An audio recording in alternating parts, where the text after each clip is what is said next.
Do not follow where the path may lead. Go instead where there is no path and leave a trail.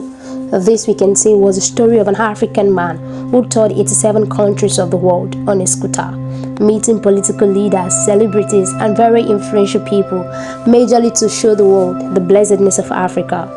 If Mungo Park toured the African coast to discover the river Niger, and Ferdinand Megala experimented to prove to us that the earth was spherical, if Europe had Christopher Columbus, Vasco da Gama, James Cook, and Marco Polo, then Africa had Olabisi Ajala. Olabisi Ajala was one of the foremost Nigerian icons of cultural history, a great adventurer, and the one who explored the world on a scooter in a well-tailored flowing Agbada to exhibit the African culture.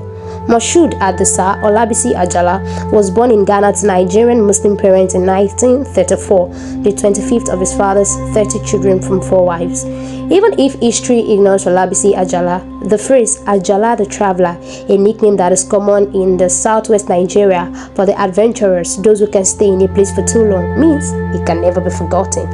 His motorcycle was his compass, which he used to cross borders and challenge the brutality of racial intolerance all over the world.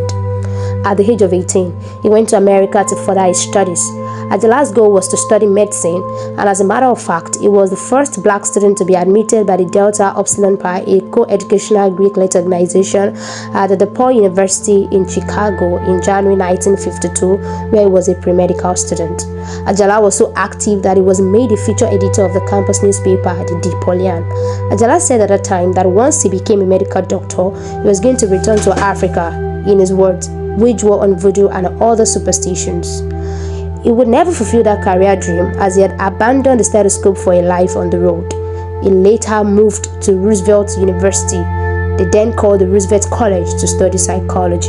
But as a result of a number of run-ins with the American immigration for petty offenses, and because he abandoned his schoolwork, he was sentenced to a 1-year suspended jail term and was later ordered to be deported to Nigeria. He protested the deportation order by climbing up an 80-foot radio tower and threatening to jump off it if the order was not resided. Ignoring pleas from the authorities, he later jumped down from about 15 feet and sprained his back. He was nonetheless deported, but to London instead, which was where he started his war tour from.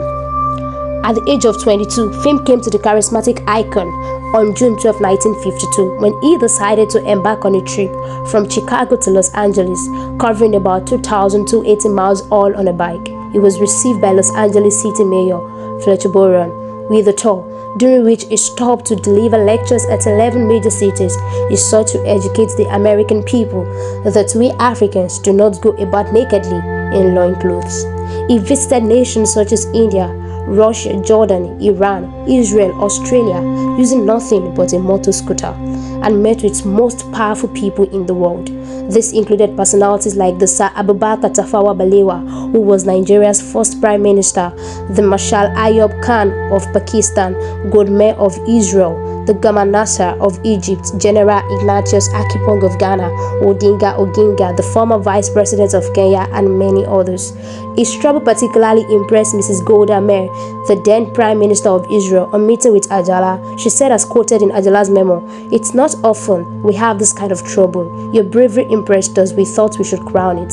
Crossing Lebanon on his way to Israel, the Lebanese security force arrested him, believed that he was on an espionage mission to the Israeli. He knew crossing of any border between the Israeli-Arab frontier would be a death wish, but he was daring to continue his journey, as this was the heat of Israeli-Arab war. He was a man of confidence. His journey took him not just to cities, but even to rural places where no black man has ever set their foot. Upon his arrival at a farm in Minsk, in the then Soviet Union, which is now in Belarus, his arrival caused some locals to flee in panic at the frightening sight of the black man invading their village. He ended up spending more time than the initial proposed 9 months, and during his sojourn, he got arrested on several occasions. Radical in his approach, and not an easy person to accept no for an answer, he recalled his encounter with Gamal Abdel Nasser. "Every day at 6 a.m. for the next 2 weeks, I was waiting directly in front of his presidential palace, hoping he would come out. On the 13th day of my tour of promising efforts, around 5 p.m., President Nasser emerged from the interior of his residence heading for his car." This he wrote in the African Abroad. Ajala got this man by screaming as loudly as he could and was heartily welcomed by the president. From the road to the box office, apart from the several television appearances in African attire he had, Ajala's exploits paved the way for him even to the world of movies. He featured in The White Witch Doctor, produced by the 20th Century Fox movie production, during which shooting he was paid $300 per week. By 1955, he signed a movie contract with the Eagles Lion Studio of Hollywood, making movies with European and African backgrounds. He also played the role of Ola, a companion of Loni, a famous African hunter played by Robert Mitchell. Upon returning to Nigeria, Ajala became a socialite and hung out with celebrities and entertainers. At 65, a life of pomp and ceremony had become a luxury as Ajala's influence, popularity, and fame dwindled. He had no savings for the rainy days, and in his later years, he had no house he could call his own. Ajala lived in a rented apartment in Lagos. He died of paralysis from stroke in Lagos on 2nd of February 1999 at the age of 65. Indeed, it was a sad end for a man whose scooter is a national monument, while his grave is just a common one in the central Lagos. Olabisi Ajala had the world in his pocket, but he died as a lonely man with nothing in his pocket. But if there is anything that we could learn from this man, is that he showed us the bravery of Africans. Thank you so much for staying with us. Let us know what you learned from this. And if you are yet to subscribe, please make sure to subscribe to this channel and let me know where you are watching from. Thank you.